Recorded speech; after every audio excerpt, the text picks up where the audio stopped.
ভাবুন তো, আপনি একটি শহরের রাস্তায় হাঁটছেন, অথচ এই রাস্তায় আজ থেকে প্রায় 2000 বছর আগে মানুষ শেষবারের মতো হেঁটেছিল, আর মাত্র কয়েক ঘন্টার মধ্যেই পুরো শহরটি হারিয়ে গিয়েছিল আগ্নেয়গিরির ছায়ের নিচে। গাইস, আজকে আমরা ঘুরে দেখব ইতালির কাম্পানি অঞ্চলের অনেক পরিচিত একটা পরিত্যক্ত শহর পম্পে নগরী। তাহলে চলুন আজকের ভিডিওটি শুরু করা যাক।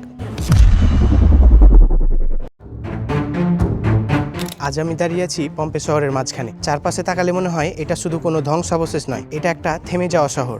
এটাই পম্পে, প্রাচীন রোমান সাম্রাজ্যের একটি সমৃদ্ধ শহর। এখানে ছিল বাড়ি, দোকান, রেস্তোরাঁ, থিয়েটার, মন্দির, ছিল হাজার হাজার মানুষের স্বাভাবিক জীবন। কেউ ব্যবসা করছিল, কেউ খাবার তৈরি করছিল, কেউ হয়তো পরিবারের সঙ্গে সময় কাটাচ্ছিল, কিন্তু কেউই জানতো না তাদের জীবনের শেষ দিনটা এত কাছে। খ্রিস্টাব্দ 62 সালে পম্পেতে আঘাত হানে এক ভয়াবহ ভূমিকম্প। শহরের বহু বাড়ি, মন্দির আর স্থাপনা ক্ষতিগ্রস্ত হয়। ভূমিকম্পের পর শুরু হয় পুনর্নির্মাণ। দেওয়াল মেরামত হচ্ছিল, নতুন করে ভবন তৈরি হচ্ছিল, আর ধীরে ধীরে পম্পে আবার তার স্বাভাবিক জীবনে ফিরছিল। মানুষ আবারও ব্যবসা করছিল, বাজারে যাচ্ছিল, কিন্তু মানুষ হয়তো তখনও বুঝতে পারেনি এরপর আরও বড় বিপর্যয় অপেক্ষা করছে। খ্রিস্টাব্দ 79 সালে হঠাৎ জেগে ওঠে মাউন্ট ভিসুভিয়াস। আকাশ ঢেকে যায় ধোঁয়া আর ছায়ে। এরপর শুরু হলো পাথর, আগ্নেয় ছাই আর প্রচন্ড উত্তপ্ত গ্যাসের প্রবাহ। মানুষ এদিক ওদিক ছোটাছুটি শুরু করেছিল, শহরটি ছেড়ে পালানোর চেষ্টা করেছিল, কিন্তু কয়েক ঘন্টার মধ্যে পম্পে শহরটি প্রায় সম্পূর্ণভাবে আগ্নেয় ছায়ের নিচে চাপা পড়ে যায়। সবচেয়ে অবিশ্বাস্য ব্যাপার হলো, শহরটি শুধু ধ্বংস হয়নি, এটি যেন সময়ের মধ্যে আটকে গিয়েছিল।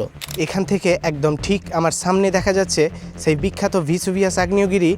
যে এই পাশটাতে এই ভিসুভিয়াস আগ্নেয়গিরি বিস্ফোরণের কারণে একসময় এই পাশে অনেক লাভা এবং আগুন ছড়িয়ে পড়ে, এবং ঠিক এই জায়গাতেই হাজার হাজার মানুষ মুহূর্তেই এই শহরটির সাথে পুড়ে ছাই হয়ে যায়। বন্ধুরা, ভাবা যায় এখন আমি যে রাস্তাটা দিয়ে হেঁটে যাচ্ছি, একসময় মানুষের যে দৈনন্দিন কাজ, ওগুলার জন্য মানুষ এই রাস্তা ধরে হেঁটে যেত। একসময় মানুষের কোলাহলে ভরা একটা শহর কয়েক ঘন্টার ব্যবধানে পুরো ছাই হয়ে গেছিল।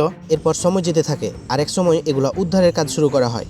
বাড়ির দেওয়াল, রাস্তা, দোকান, মানুষের ব্যবহার করা জিনিস অনেক কিছুই ছায়ের নিচে সংরক্ষিত ছিল। এমনকি কিছু মানুষের দেহের আকৃতিও আগ্নেয় ছায়ের মধ্যে থেকে পাওয়া যায়, এবং ছায়ের নিচে তৈরি হওয়া ফাঁকা স্থানে প্লাস্টার ঢেলে তাদের দেহের আকৃতি পুনরুদ্ধার করা হয়, যেগুলো পাশের একটি ছোট্ট মিউজিয়ামে সংরক্ষণ করে রাখা হয়েছে। পম্পেতে শুধু শহরের ধ্বংসাবশেষ নয়, সংরক্ষিত আছে কিছু মানুষের শেষ মুহূর্ত। আজ কাচের ভেতরে রাখা সেই কাস্টগুলো যেন 2000 বছর আগের একটি মুহূর্তকে এখনো জীবিত করে রেখেছে। এসব নিদর্শন আমাদেরকে প্রায় 2000 বছর আগের মানুষের জীবনকে চোখের সামনে এনে দেয়।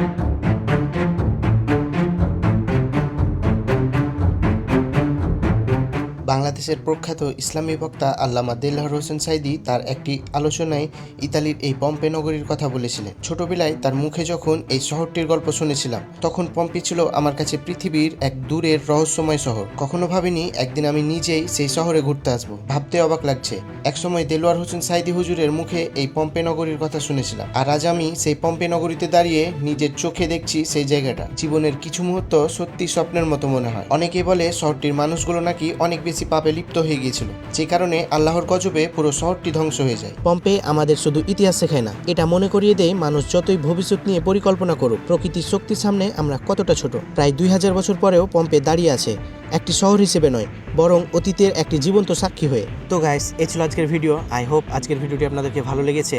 তো আজকের এই পম্পে শহরটা আপনাদের কেমন লাগলো অবশ্যই কমেন্ট করে জানাতে পারেন। তো খুব তাড়াতাড়ি আবার দেখা হবে নতুন একটা জায়গায় নতুন একটা টপিকের ভিডিও নিয়ে। সে পর্যন্ত আপনারা সবাই ভালো থাকবেন, সুস্থ থাকবেন। বাই।